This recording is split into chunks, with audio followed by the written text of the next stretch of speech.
नमस्कार दोस्तों, स्वागत है आपका हेरिटेज दर्शन यूट्यूब चैनल पर। और आज हम आपको लेकर चलेंगे मध्य प्रदेश के एकमात्र हिल स्टेशन पचमढ़ी, जहां स्थित है भगवान शिव का दिव्य धाम। जी हाँ दोस्तों, हम बात कर रहे हैं चौरागढ़ महादेव की। यहाँ प्रकृति की गोद में बसा है भगवान शिव का एक प्राचीन और पावन मंदिर, जो न केवल आस्था का केंद्र है बल्कि साहस और शांति का प्रतीक भी है।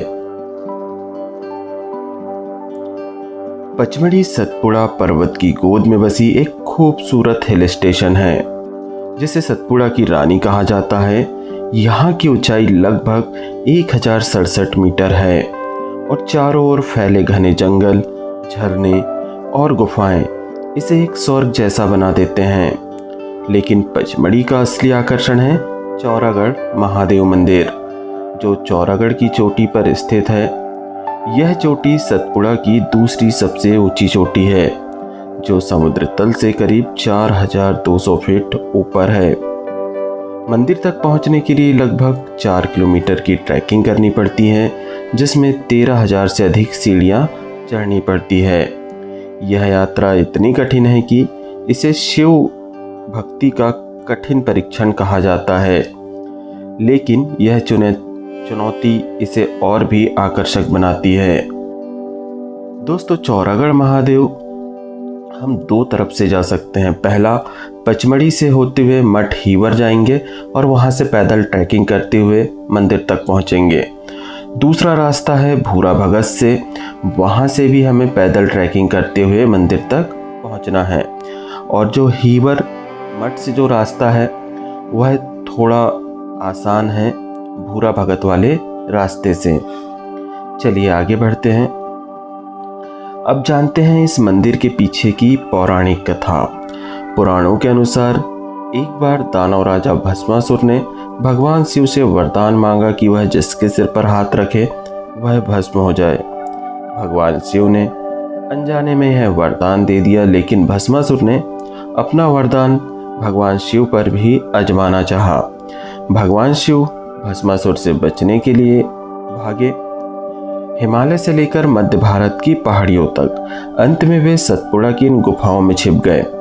भगवान विष्णु ने मोहिनी का रूप धारण किया और भस्मासुर को धोखा देकर उसके सिर पर हाथ रखवा दिया, जिससे वह भस्म हो गया।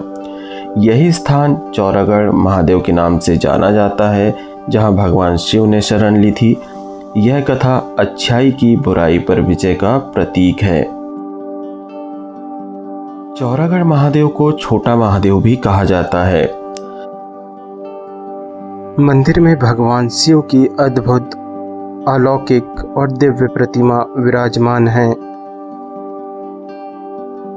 इसके आसपास कई छोटी गुफाएं हैं, लेकिन सबसे अनोखी बात है यहाँ लगे हजारों त्रिशूल, जो भक्त महाशिवरात्रि और नाग पंचमी पर लेकर आते हैं। भारी भरकम त्रिशूल अपने कंधे पर लादकर चोटी चढ़ते हैं और उन्हें मंदिर के आंगन में चढ़ा देते हैं। ये त्रिशूल भगवान शिव की भक्ति का प्रतीक है। मंदिर तक पहुंचने का रास्ता जंगलों से होकर गुजरता है। साल के पेड़, प्राकृतिक झरने, पक्षियों की चहचहाहट और इसे एक ध्यान मग्न यात्रा बनाती है। रास्ते में गुप्त महादेव, बड़ा महादेव की गुफाएं पड़ती हैं, जहां भक्त स्नान करते हैं। ध्यान रखें दोस्तों कि रास्ते में आपको बंदर भी मिलेंगे। वे तेज और कभी कभी आक्रामक हो जाते हैं, तो उनसे सावधान रहें। चौरागढ़ महादेव का सबसे बड़ा आकर्षण है महाशिवरात्रि का मेला, जो प्रतिवर्ष महाशिवरात्रि पर आयोजित होता है। मध्य प्रदेश में उज्जैन के ओमकारेश्वर के बाद यहाँ सबसे बड़ा शिव मेला लगता है। फागुन मास के दूसरे अंतिम दिन फरवरी मार्च में लाखों भक्त इकट्ठा होते हैं। सबसे ज्यादा यहाँ भक्त महाराष्ट्र से पहुँचते हैं और मध्य प्रदेश से तो आते ही हैं। और दोस्तों, नाग पंचमी पर भी यहाँ पर भक्तों की काफ़ी भीड़ रहती है। क्योंकि नागपंचमी के समय साल में एक बार नागद्वार मेला भी इन पचमढ़ी की वादियों में होता है। दोस्तों, मंदिर का महत्व तो इतना गहरा है कि यहाँ स्नान करने से सारे पाप धुल जाते हैं, ऐसी मान्यता है।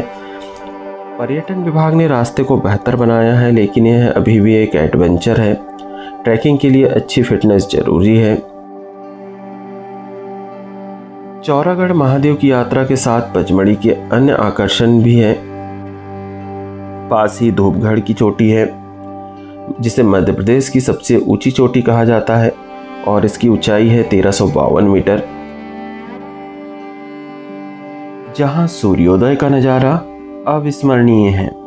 रजत जलप्रपात, अप्सरा विहार, हांडी खो घाटी भी कमाल है। पांडव गुफाएं महाभारत काल की याद दिलाती है, जहां पांडवों ने वनवास काटा था। सतपुड़ा टाइगर रिजर्व में वन्यजीव भी आपको देखने को मिलेंगे। दोस्तों, चौरागढ़ महादेव न केवल एक मंदिर है, बल्कि आस्था, प्रकृति और साहस का संगम है। अगर आप शिव भक्त हैं या एडवेंचर पसंद करते हैं तो पचमढ़ी आइए। याद रखें, यह यात्रा सिर्फ शरीर की नहीं, आत्मा की भी है।